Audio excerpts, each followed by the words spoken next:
The December 5th, 2023 Arkansas State Plant Board meeting to order. And welcome everybody here, and thanks for attending, and should have a nice, maybe back to a normal board meeting without so much chaos going on. But glad we got the full board together. We'll start out with introductions, and we'll start with the board members present, then Zoom, and we'll do the audience as well. So we have pretty manageable audiences this go around. So let's start with Mr. Thorne. Robert Thorne from Marion, Arkansas. Sammy Angel, Lake Village, Chico County.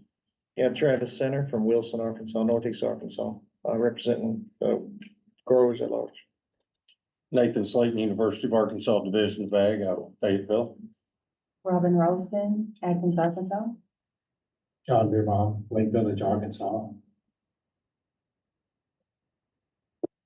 David Gamble, farmer, Mississippi County, representing corn, wheat, and feed grains. Reynold Meyer, Eudora, Arkansas, representing Arkansas cattlemen. Kyle Balls, Pocahontas, Arkansas, fertilizers. David Wallace Jr., Crawfordsville, Arkansas, Crittenden County. Bruce Alford, Louisville, Arkansas, representing forage.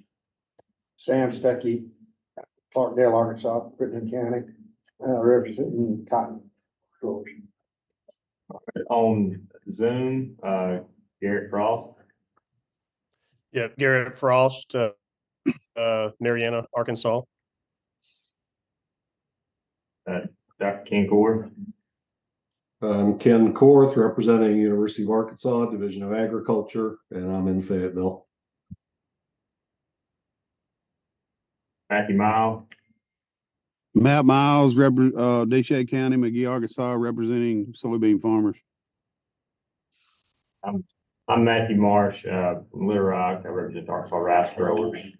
And go with you, Scott. I'm Scott Bray. I'm the Director of Plant Industries Division and Administrator of Arkansas State Plant Board, Department of Ag. Linda Alford, Louisville, Arkansas, Lafayette County. Ty Davis, Senator John Bowles.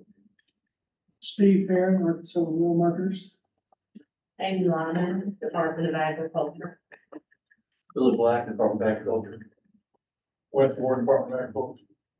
Zach Weldon, Department of Agriculture. Regina Coleman, Arkansas Volleyball Eradication Foundation.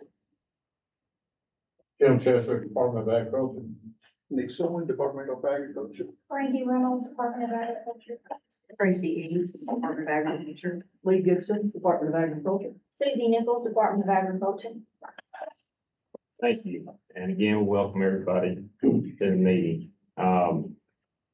First thing we have on the agenda, we're going to approve the minutes of the August 24th board meeting. Anyone, we've had the minutes, anyone have any questions or comments on the committee minutes or the board meeting minutes?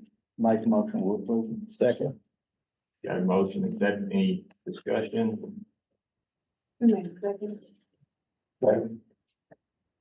All those in favor of approving the minutes?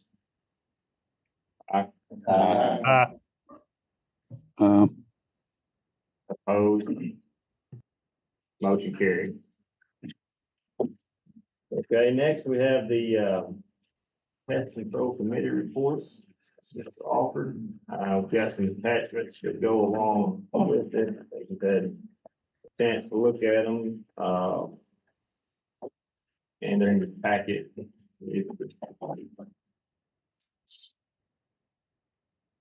Yes, sir.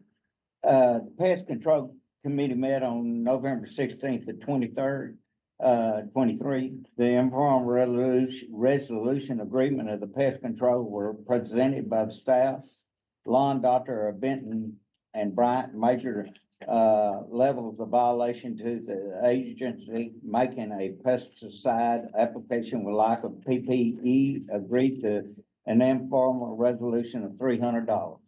And the next case was pest control masters, major level violation due to agent making a pest application, which like PPE agreed to an informal resolution of $300.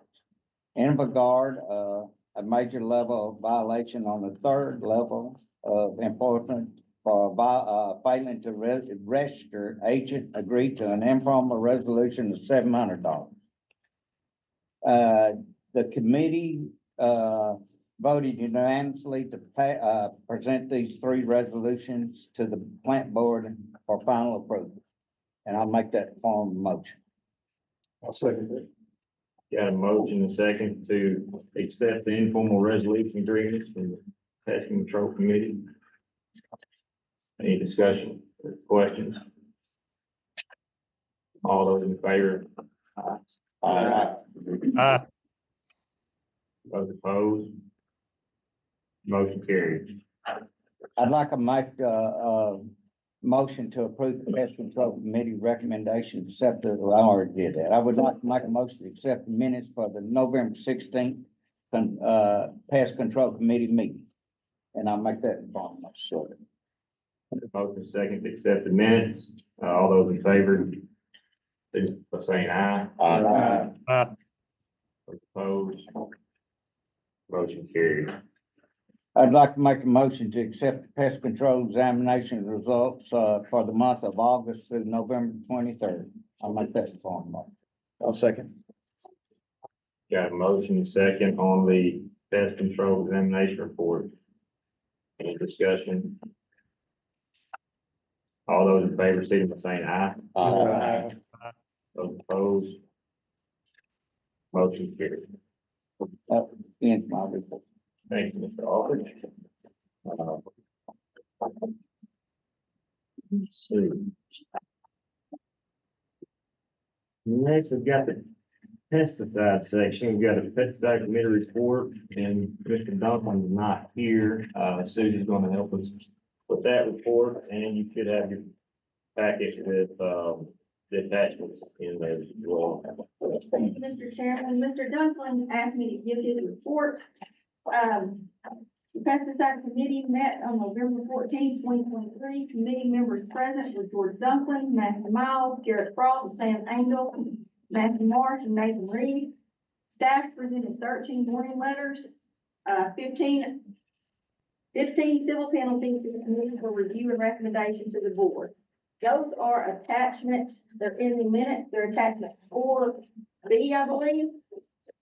Before I give an overview of the enforcement actions, y'all need to recuse from any of the enforcement actions voted on. I need to recuse from Which number? 20-0086. Linda Travis Center is recusing from case file 20-0086. Okay, the warning letters included a total of 13, 4 drift violations, level 1, 3 buffer zone violations, level 1, 2 no training certificate violations, level 1, 1 record keeping violation, level 1, 3 off-label tank mix violations, level 1. Civil penalties, we had 15 of those. 1 sale of an unregistered product, that was a level 1. 5 no license violations, level 1. 3 drift violations, 1 level 1, and 2 of those were level 2s. 2 failure to provide records violations, level 1. 1 no training certificate, level 1. 1 use during prohibited period, level 1. 1 off-label rate violation, level 1. 1 improper pesticide disposal, level 1.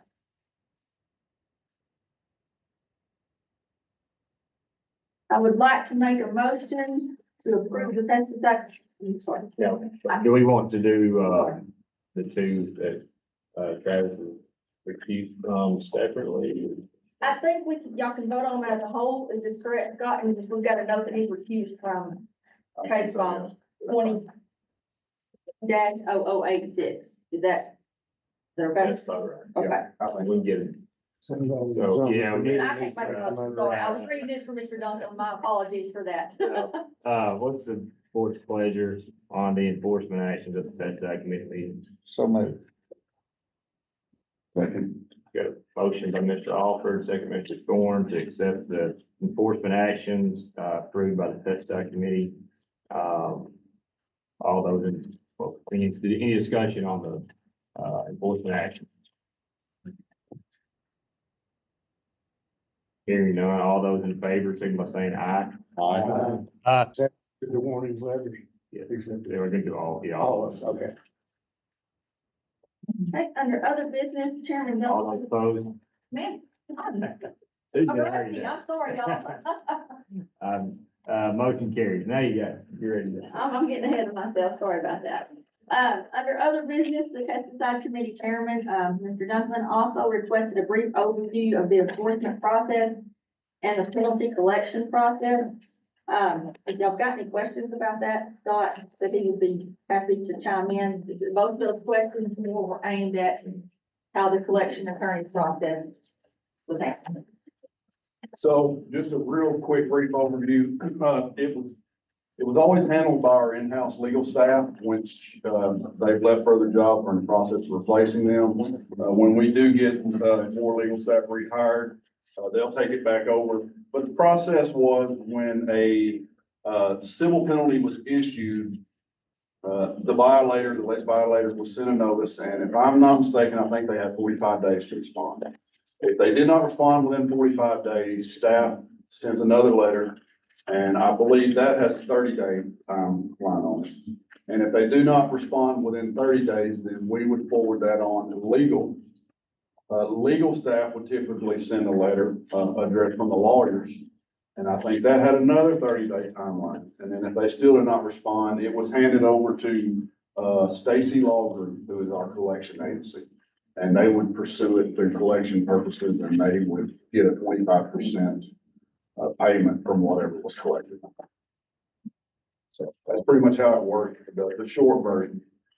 And we have collected, I don't have those numbers in front of me. We did present some of those numbers at the last board meeting in August, if y'all remember, but we've had pretty good luck. We've had a lot of collections through this process, and some are still in motion. Yeah, I think the question, I think, in the committee was basically what are the repercussions from, if you didn't pay your civil penalty, I think. We pursue it out through collection. It does take a little time, as y'all just heard. We give them more than one or two or even three opportunities to respond and try to pay it or even negotiate, talk to us. Even if we had to come back to y'all for a different negotiated settlement, if they'll just call us, work with us, we're very cooperative. But when they just flat out refuse to respond, it ends up at collection. Yeah, I mean, I think the level of the violation obviously is represented by the dollar amount, but I think we're more interested in getting compliance. So, that kind of forces, hopefully, make someone, comply if, there's some repercussions to their penalty. So, that was kind of the discussion in the committee meeting, so. I hope that cleared it up, and if need more. Is there very many that get to that point? There are quite a few, yeah. We have several with the Bureau, and then we have several through Susie's group. I don't think we've had any, I think we may have had one through pest control. But yeah, I don't have those exact numbers in front of me, but I can get y'all all the details you want. But yeah, we processed several through that and intend to continue. We have several, if I understand it, also in motion there.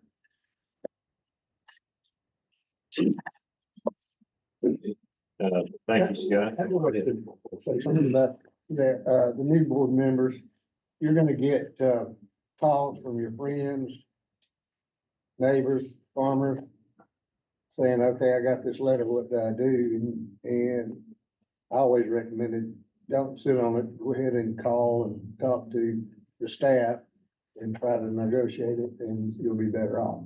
And you can't help them, but that's the only help you can do is advise them to go ahead and talk to staff about it. Communication seems to help the process quite a bit. That's right. Okay, any more discussion on the, enforcement actions? You had a abandoned pet safety or abandoned pets, board. Also brought up the endangered species Yes. question. To that end, but go ahead. Well, No, go. I had it under other business, that Chairman Morris requested some more information regarding the endangered species pilot project. Again, I'm going to defer to Scott Bray, because I know he has emailed the board some information. So I have forwarded y'all some information and at the, out of concern of confusing you guys more than you may already be, I don't want to try to sit here and explain it in any great detail, and Dr. Slayton can help me out here. There's a group, National Ag Law, which is part of the U of A division. There is an attorney over there, Miss Bright Rollins, and I went to a meeting last week and she gave a very informative presentation, which was just baseline information and pretty much as best as I've heard it explained yet. I asked if she could come to this meeting actually and talk to y'all, and she was traveling. But she did agree to come and talk to either the full board or the pesticide committee. And so what I was thinking and what Dr. Slayton was thinking, that maybe in January, after the holidays, we could schedule a pesticide committee meeting and get her to come and talk to y'all. And we could potentially have someone from EPA, maybe Zoom in also. And maybe we could get a pretty good Q&A session going with the pesticide committee. And then they can report back to the full board if that works for y'all. That's a good idea. This thing is constantly changing and evolving. There are some aspects of it that EPA are very firmly set on. But I know that there are a lot of states and even some federal folks that have a lot more questions and answers. So I wouldn't be surprised if it doesn't continue to evolve and change a little bit. But there are certain aspects of it that I think EPA are very hard set on. Would you agree with that, Dr. Blake? I don't know that I can comment too much on EPA stance, but, I think kind of what Bridget. Yeah. Communicates. Yeah, I've tried to, I've read some of the stuff online and some of their information. I said, is there a timeline? Is this gonna be a 2024 change, or have they said, or still work out? It's a pilot program, right? And not only in certain parts of the country, with Correct. Arkansas is, we do have some counties that are involved. Yeah, That's what the only good- Arkansas is. So that's where one of the key points of contention is, as I understand it, is current map. It's very broad. And it covers a pretty large section in Arkansas. We're one of the most impacted states I've seen on the map. And I keep looking at Dr. Clayton because he was at the same meeting as I was. One of the big points of contention and one of the big asks of EPA and US Fish and Wildlife is to tune that map more precisely than it is right now. And I'm not sure where they're getting on that, but that I believe is in discussion right now. I don't remember an exact timeline for implementation. I know that some of the public comment periods they extended one for 30 days and they got a lot of requests to extend it 90 days and they extended 30 days. So they're taking a pretty firm stance on their end, but they are hearing what, business and state departments are saying. Again, I can't really just sit here and give you a lot of solid answers. It's very confusing, as y'all read the material. And everybody I've talked to is just like, this is overwhelming to try to get your head around. And the timeline's tied to the court order, so that's. Yeah, so. Well, maybe, yeah, getting someone to come, address a committee. I think that's best. And then, of course, anybody else would, Correct. also listen in. That'd be good. Scott, I'd certainly encourage y'all can find a couple of dates and run those by Bridget. That would be, there's no off times, it seems like anymore, so having several options to work with her schedule would be good. So she has a PowerPoint she shared with me just the other day. I will send that out to all of you after this meeting. And it's not overwhelming, and it's 15 or 16 pages. It's pretty easy to follow. And then, I'll make a note to, start talking with her and Mr. Dunklin and see if we can look at some dates there like that. Okay. So, does that work for you, Dr. Slayton? All right, so do you have anything else? That's it, I'm gonna, I turn it over to y'all for a motion to accept the committee minutes. That what, what's the I'll board make pleasure? that motion. That's like me. Second. Motion by Mr. Stokes, second by Mr. Angel. Any discussion? All those in favor, signify by saying aye. Aye. All those opposed? Motion carried. Mr. Chairman, I have one more item that's not part of the committee report, but it's an abandoned pesticide update. Each of y'all should have an attachment C, and this is just an update on the abandoned pesticide collection. This program is the Plant Industries Division hosted an abandoned pesticide collection event in Craighead, Poinsett, and Mississippi counties the first week in November. The total pounds of pesticide collected for each event for Craighead was 168,000 pounds. Poinsett, 130,000 pounds. Mississippi County, 201,000. Since 2005, when this program began, the program has disposed of over 6.3 million pounds of unwanted pesticide in various counties across Arkansas. The new board members, this program moves throughout the state. It's funded through our pesticide registration program. It's become extremely popular in the past couple of years. Collections are all, how we set them up is based on the amount of money we have. This was one of the bigger ones. Randy Reynolds is the manager over this program. This was one of the bigger collections we had. There's a lot of logistics involved. There's just one picture here, but we've got some very interesting pictures from this collection. Where does the funding come from? We register every pesticide that's sold in the state, about 16,000 of them. And every agriculture pesticide has an additional fee on it. And that fee goes to cover this collection. It seems like a lot to share. It is a lot. Whenever we get up in that area of the state, we tend to get a lot. The funding takes a hit when we're up in Northeast Arkansas. So it's become very, very popular. I'd like to comment on it. This was the first time I'd done it, and I took a trailer load to Harrisburg. Randy was there. It went so smooth, you just pull through, they unload it, and you leave, and it's amazing. We had a lot of unlabeled, unknown things that we were able to get rid of, and it's very easy. I recommend you tell everybody in your neighborhood to do that when it's in your area again. When we set up these collections, we look at how many pounds we collected at a previous event.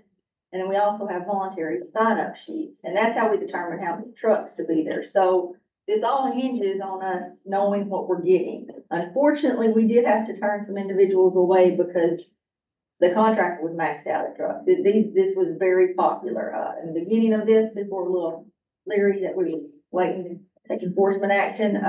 It's just become very popular now. So the more we know ahead of time, the better off we can be logistically.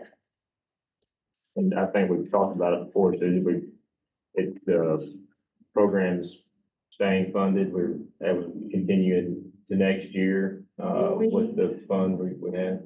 We think we'll know more as we start getting the registration fees in. They start coming in at the end of December. And we haven't paid these invoices yet, so I'll know a little bit more where we stand kind of going into January. And it continues to be a good service, and I think it is, it gains more and more, participants. Didn't, we had the ability to increase that fee if we needed more funding? Yes, the board increased it, what was it, 50, now it's 75. 75. I think the law allows it to go up to 100, is that correct? Frank? Sorry to put you on the spot. Yeah, We may have done that last 3 years, 2 years ago, 2 years ago. I don't.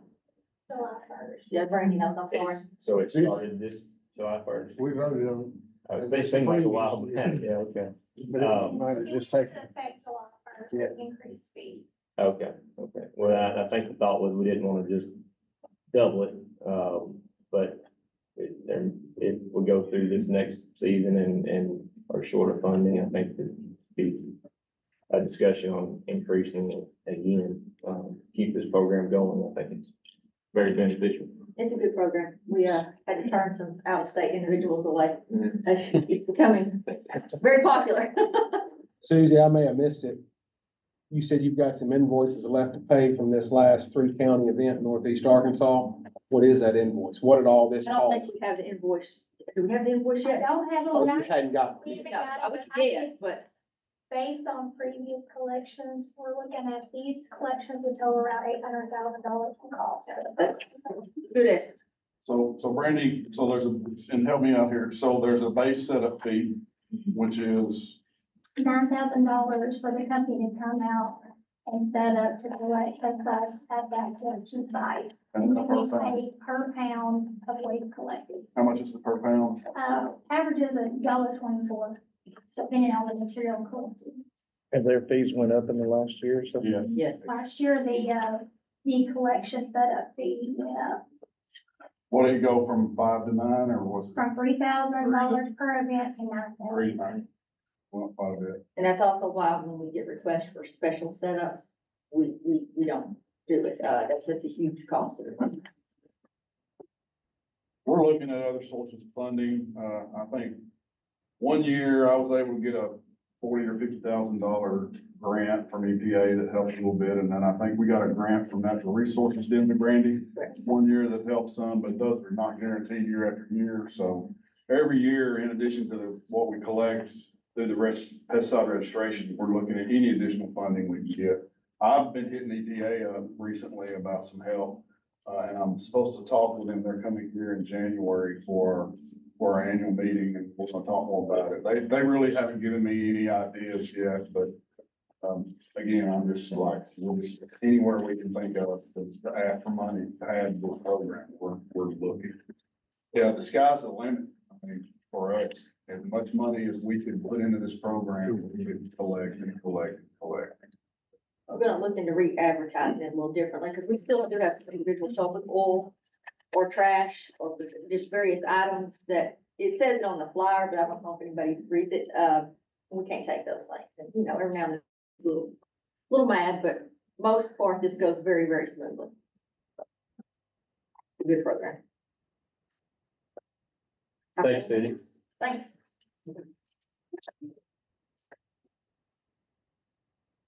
Okay, moving on our agenda, we've got the Bureau of Standards Committee report, Ms. Rockman, we have packets. Thanks. Okay, so the Bureau of Standards Committee met on November 14th, 2023, and the staff presented 55 civil penalties to the committee for review and a recommendation for the board. And all of that is in attachment A. There were 33 for expired or no decal, 4 for misrepresentation of pricing, 17 for water contamination, 1 for flashpoint failure. And the committee voted to present the 55 civil penalty actions for the current board final approval. I'd like to make a motion to approve the Bureau of Standards Committee recommendations to accept the civil penalty act. Second. Got a motion and a second to accept the civil penalty actions from the Bureau of Standards Committee report. Any discussion? All those in favor, signify by saying aye. Aye. Those opposed? Motion carries. So on other business, attachment B, the staff, received a request to waive civil penalty of $350 in case BS 23-003 and reduce the amount from $800 to $350 in case BS 23-004. These cases were previously approved by the full board at the August 24, 2023 meeting. After hearing the circumstances of the request, the Bureau of Standards Committee requests that the board approve waiving the penalty for case BS 23-003 and reduce the amount of civil penalty for case BS 23-004 to $350. If anybody has any questions on any of this. Okay, so I'd like to, make a motion to accept the minutes. Oh, so we don't, this is already approved. Thank you, we've already. Yeah, we don't need a motion to read it. Okay. So no questions? Okay, so I'd like to make a motion to accept the minutes from the November 14th, 2023 Bureau of Standards Committee meeting. Second. Got a motion second to accept the Bureau of Standards Committee minutes, the discussion. All those in favor, signify by saying aye. Aye. Those opposed, motion carries. Is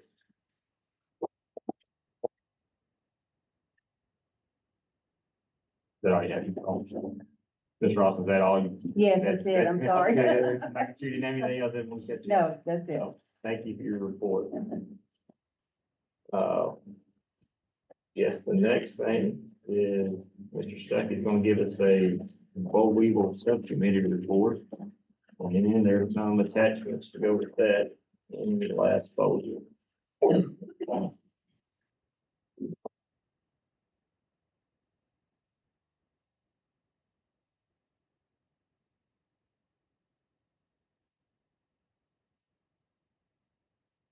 Okay, the Arkansas Boll Weevil Eradication Foundation Committee met on November 16th, 2023, and the minutes are there. We reviewed and approved if there are no changes. So I'll make a motion to approve it. I'll second the minutes. I'll second that. Got a motion from Mr. Stuckey, second by Mr. Center to approve the Arkansas cotton, the boll weevil subcommittee report then. All those in favor, signify by saying aye. Aye. And then there's an assessment summary that tells the zone and the acres and the amount of money that it took to run the program. And, of course, Regina is here. She's done a wonderful job running this program. It's been a really good success. And as far as I know, we really didn't have any collection issues this year, did we? Just the same one. Same little bitty one, okay, right, okay, and we did do a rebate again. And, so there are copies of the financial statement, as well. And, the financial condition of the, foundation overall. And there's some improvements that they're doing as far as, software upgrades and move some money in the banks to get a better rate of return. And Regina's been on that really, really good. And, so I'd like to, recommend that we accept the financial report as presented. A motion second to accept the financial report in the boll weevil subcommittee. All those in favor, signify by saying aye. Aye. Opposed? Motion carries.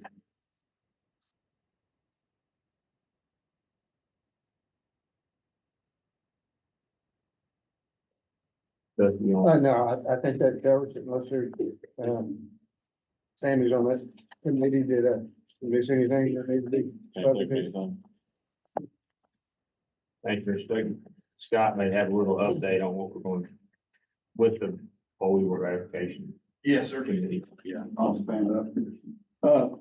So prior to Act 691, you know, the Boll Weevil Foundation was kind of its standalone entity, although it operated under oversight from the plant board.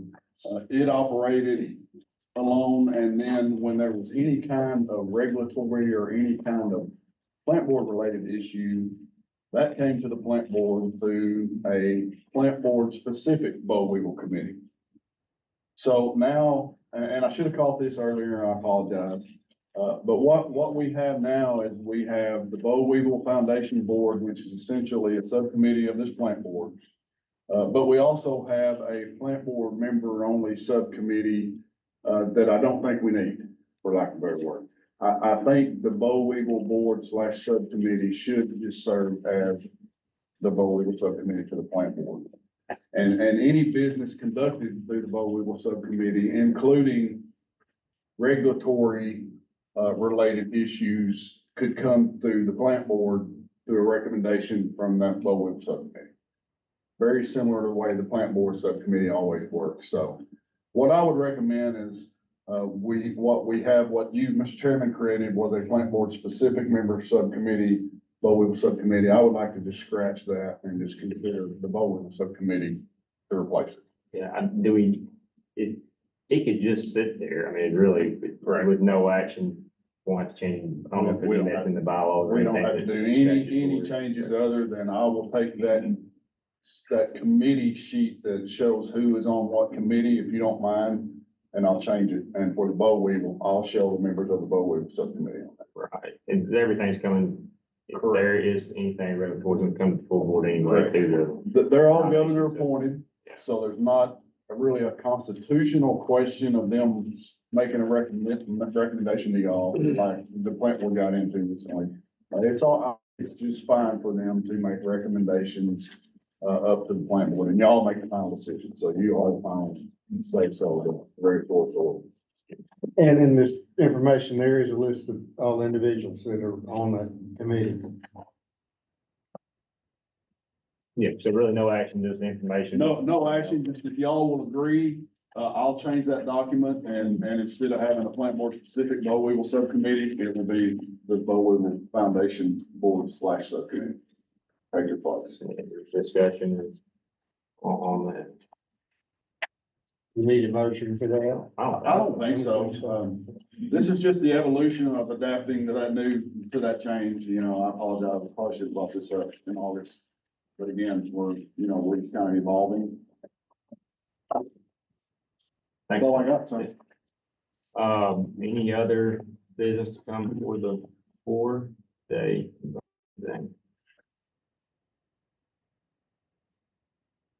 Hearing none, next to set our date for our next, full board meeting, which will be in March. Try to do it early in the month, typically, so anybody have any, objections, anything that first week, or we could even move to the second week if we need I'd rather to. keep it the first if we could. That's, I think spring break pops up in the second week. Tuesday the fifth, look, okay, anybody have any, anything on Tuesday the fifth? 9:30? That's good. Election day? It shouldn't hurt us any. Yeah, I'm sure we should. Okay. We'll stay with Tuesday the fifth and, put that in calendars. Nothing else, we can call this meeting adjourned. Thank you. Second. We got a motion second. All those in favor? Meeting adjourned. Thank you. Recording stopped. Great.